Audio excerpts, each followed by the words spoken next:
Hello and welcome to this tutorial on how to create a file in Microsoft Word.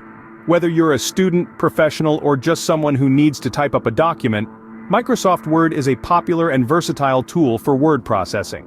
In this video, we'll show you how to create a new document from scratch. Let's get started. First, open Microsoft Word. You can do this by clicking on the Word icon in your taskbar, desktop, or by searching for it in your computer's applications.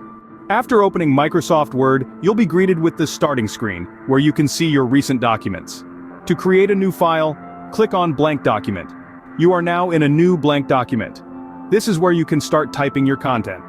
To start typing, simply click anywhere in the document and begin typing. You can format your text, change fonts, and adjust the layout as you wish.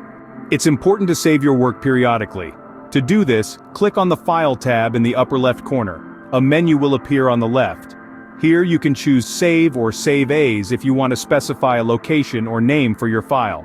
Choose a location on your computer, give your file a name, and click Save. When you're done working on your document and want to close it, go back to the File tab and choose Close. And there you have it. You've learned how to create a file in Microsoft Word, type your content, format it, save your work, and close the document. Word processing is a fundamental skill and Microsoft Word makes it easy. If you found this video helpful, please give it a thumbs up and subscribe to our channel for more tutorials.